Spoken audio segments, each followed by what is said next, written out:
Patrick, donc tu es responsable d'une start-up qui s'appelle Micmac Pédago. Est-ce que tu pourrais m'en dire quelques mots? Quelle est sa finalité, ses missions, son ambition en quelque sorte?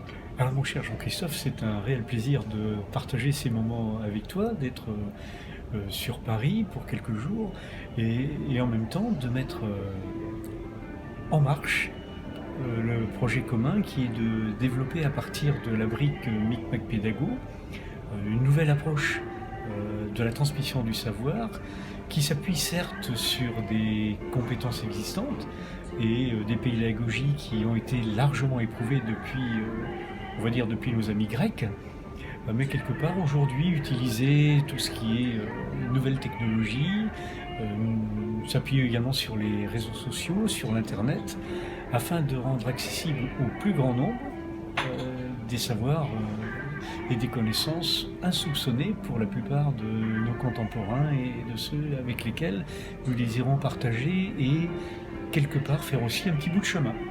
Voilà, tout un programme. Quand tu parles des amis grecs, tu veux parler peut-être de la maïotique où les gens vont découvrir par eux-mêmes C'est ça, cette maïotique qui s'appuie sur les questions-réponses notamment. Voilà, je voulais en dire un mot. Faire émerger quelque chose déjà qui existe. D'accord. Ces questions-réponses, bon, quelque part, on va s'appuyer sur des démarches qui sont connues, donc tel Jung avec quelque part cerner la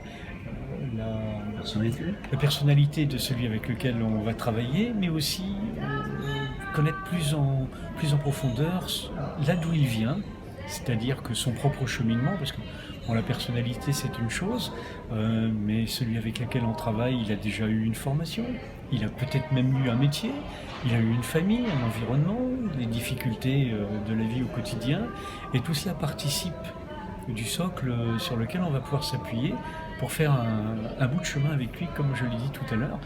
Et donc ça effectivement, ça participe d'un partage et de faire d'abord connaissance avec lui avant de lui donner d'autres connaissances sur lesquelles il va pouvoir s'appuyer pour son avenir. Donc si je comprends bien, tu mets l'apprenant devant l'apprentissage. C'est ça.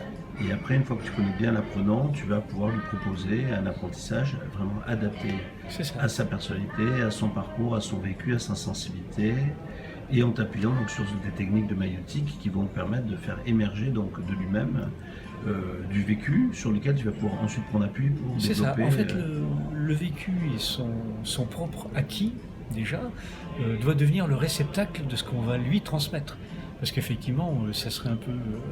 c'est illusoire de penser que la maïotique révèle tout, c'est-à-dire que toute la connaissance est en nous, ce qui est totalement irréaliste. On a encore aussi à apprendre des autres, mais si on se met en situation de réception, une meilleure ouverture aux autres, à ce moment-là, on peut apprendre plein de choses. C'est quelque part la démarche macro du MAC, de Micmac Pédago. Et micro, c'est-à-dire qu'une fois qu'on a mis l'apprenant dans un contexte global, qu'on se soit attaché à sa propre vie, la partie micro, eh bien la pédagogie va s'appuyer sur les deux. Très bien, donc macro, micro, une approche globale de l'apprenant. C'est ça. Et partant du vécu de l'apprenant. Et donc c'est une démarche pédagogique très humaniste en fin de compte. C'est ça, alors le terme humaniste, je suis plutôt dans l'humanité. L'humanisme, c'est purement théorique. D'accord. On ne s'appuie que sur l'homme au sens grand H du terme, alors que, en fait, moi, je veux m'attacher au petit H de l'homme ou petit f de la femme avec lesquels je vais travailler, et quelque part, ils deviennent le centre, non pas le centre du monde, parce que c'est ça l'humanisme, mais le centre de notre échange, c'est ça l'humanité. D'accord. Ça me paraît très clair. Je te remercie Patrick de ces précisions sur ce projet Micmac Pédago qui me paraît effectivement très porteur de sens et d'avenir. Merci. À bientôt dans la vraie vie. Allez, à bientôt.